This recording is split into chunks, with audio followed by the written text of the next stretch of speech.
Hello and welcome, my name is Kamini and ये जो reading है it is going to be for Aquarians, that is कुंभ राशि। और ये जो रीडिंग है it is going to be for October November December 2021। Aquarians, कुंभ राशि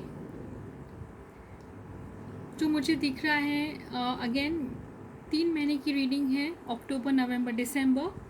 जनरल रीडिंग है, so take what resonates with you. थोड़ी मिक्स्ड रीडिंग है, ओके। पहले जो कार्ड आया है दिस इज़ अ कार्ड जहाँ आप थोड़ा बहुत आपको सतर्क रहने की ज़रूरत है, ओके। दी 7 ऑफ स्वॉर्ड्स और नाइट ऑफ स्वॉर्ड्स, अगर मैं ये दो कार्ड्स को देखूं, सतर्क रहने की ज़रूरत है इन टर्म्स ऑफ जो इन्फॉर्मेशन आपको मिलती है उस पर आप तब ट्रस्ट कीजिए जब आपको पता हो कि वो सही है। आप उसको चेक करके ट्रस्ट कीजिए, ठीक है। आपको लोग इन्फॉर्मेशन दे सकते हैं, आपको इन्फॉर्मेशन मिल सकती है किसी भी बात की, I do not know which, but आप थोड़ा उसे जांच पड़ताल करके लें। It can come from any kind of communication medium, और आप उसमें तभी ट्रस्ट करें जब अगर आपको लगता है कि वो राइट सोर्सेस या जो आपको लगता है ट्रस्ट वर्दी हैं उनसे ही आप ट्रस्ट करें। तो क्योंकि you have the 7 of swords card, तो अगर वो आप ऐसा आपको लगता है कि वो रीडिंग जो है the reading the news that you are getting, information that you are getting is not very correct, तो उसे प्लीज़ आप बी ऑलवेज उसे एक बार चेक कर लें कि सही मुझे इन्फॉर्मेशन मिली है या नहीं। ये हो सकता है किसी तरह का आपका कोई it can be your personal life और प्रोफेशनल लाइफ, जो भी है, okay. So that could be one part of the reading. The second part which I see is you might meet someone who is the 2 of cups for you. It's going to be a very a person who is a woman holding a heart. It could be somebody who is she might be very emotional or passionate person, okay, or this could be their energy, but this is the person you want to be with also. Little bit I see the 2 of cups coming for you.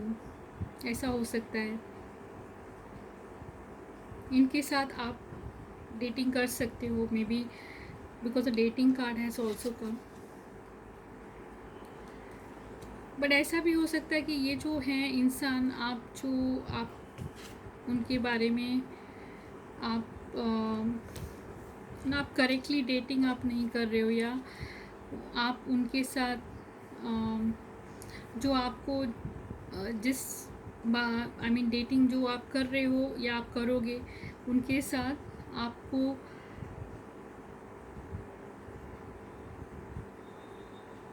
आप जो है उनके बारे में सही तरह से dating नहीं करोगे, ऐसा भी लग सकता है। क्योंकि दिस कार्ड इज टेलिंग कि आप उन्हें डेफिनेटली आप उन्हें पसंद करते हो, ओके। यू फील कि ये इंसान आपके लिए सही है for a commitment kind of a relationship, but आप जो हैं उनके साथ आपको उनके साथ प्रॉपरली डेटिंग करना है कि आप उन्हें सही क्वेश्चंस पूछें और सही तरह से आप उन्हें पहचानें और सही तरह से आप उन्हें अंडरस्टैंड करें। तो उस तरह से आपको उनके साथ अप्रोच रखना है। तो ये है second part of the reading. और जो थर्ड पार्ट मुझे जो दिख रहा है October November December is your physical health. My hormones are beautifully balanced. तो कहीं ना कहीं health wise most of the Aquarians they going to be healthy, touch wood, okay. So ये है आपकी रीडिंग एक्वेरियंस। बी केयरफुल, अगर जो information आपको मिलती है किसी भी सोर्स से, see that it is careful, it is correct and it is from a trustworthy source, okay.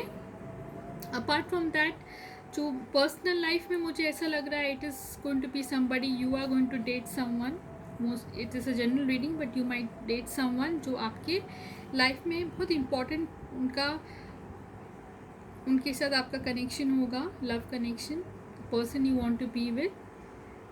और make the best use of the dating phase, आप उनको अच्छी तरह से अंडरस्टैंड करें और राइट क्वेश्चंस पूछें।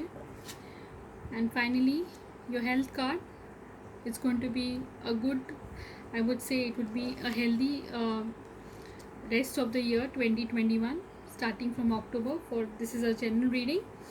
सो ये है रीडिंग आपके लिए। I hope you like the reading Aquarians. अगर रीडिंग से आपको कोई बेनिफिट होता है, you like the reading, you can always like and subscribe, also give personal readings. Email, आप मुझे ईमेल पे आप अपना क्वेश्चन पूछ सकते हो।